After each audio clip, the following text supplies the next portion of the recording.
doesn't mean that that person ceases to exist in our lives. As Dale said, we do a training, the recruitment training for Health South Baptist Hospital, and we just had the training. And he says something beautiful, and it happens to be in the book as well, that when a death happens, our relationship with that person changes, but doesn't cease to exist. It gets transformed. What happens is that at times it is difficult to understand that at the moment of the loss, because we are in such a deep pain. We are grieving, and we really don't want to go there. But it happens. It happens with time. And at times, we do not believe that that will happen. I can share with you something that happened to me, actually, when my father died. I share the story because this book contains 60 stories, real stories of losses. I share the story of my father's death. But I will share something that many people don't know. I will say it in the book. I'll share it with you tonight. When my father died, as I said, I was 12. It was a sudden death. We were living in Nicaragua. I didn't say I'm from Nicaragua, for those of you who don't know that. Yes, living in Miami for many years now. And my father was here in Miami, and he died here in a sudden death.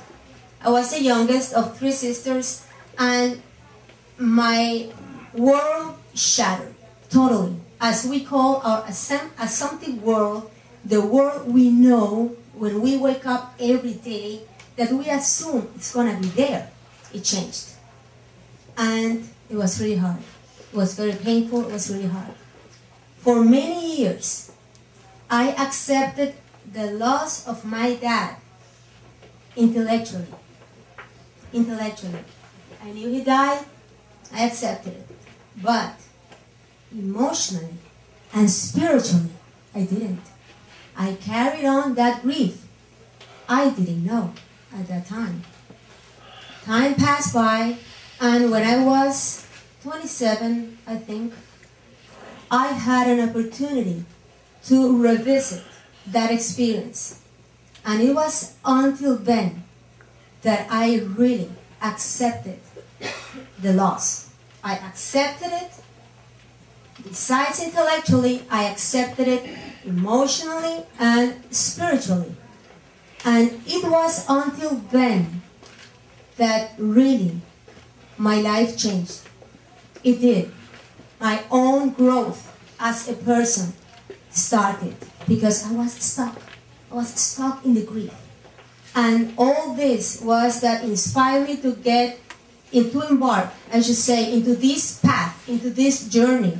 Because I had to deal with myself by myself. In Nicaragua, there were no counseling, no support groups. I had to deal by myself. But that's what really inspired me to get into this and to start studying, about grief and all that, and then to write this book. Because as I say here, the first principle, and this book contains 60 stories, but it also contains a system of transformation that are 11 principles that you can apply to any loss. And the first principle is acceptance. Acceptance. At times, very difficult, but it is important if we want to start the transformation process to move on. Now, let me ask you here. People that have been with me in seminars or workshops know that I like interaction with people. So I would like to ask you, when I say the word loss, what comes to mind? Anything? My father, my animals. Your father, so the death of a loved one, the loss of a pet. Okay, thank you. Some other type of loss that comes to mind? A country. A country. Thank you. Thank you. What else comes to mind? Work. Work. Yes. Yes. So if we really start thinking, I ask you that because when I tell people, what do you do? Okay, I work with people going through losses, help them, them through grief counseling or life coaching, and they assume immediately that it is limited to the loss of a loved one.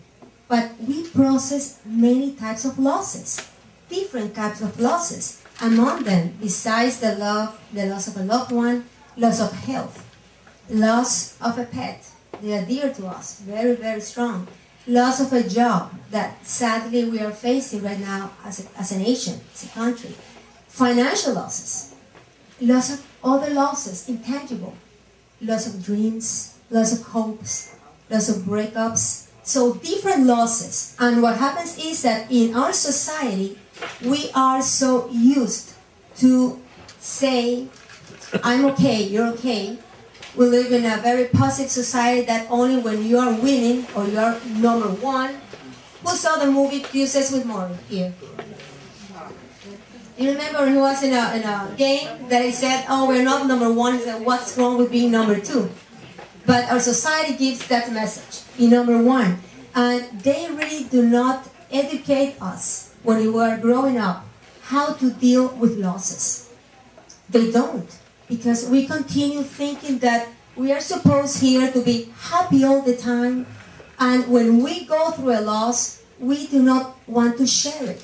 Because sometimes we do not want to show that we are vulnerable or that we are weak. But losses are part of life. Furthermore, in some issues, happy moments also involve losses. For example, when a child graduates, great honors, go to college, happy moment, pride to the family and to the child. But what about that sense of loss that we have? I went through that, so I know what I'm talking about. And I am sure many of you know about that. That empty feeling, that void that we feel.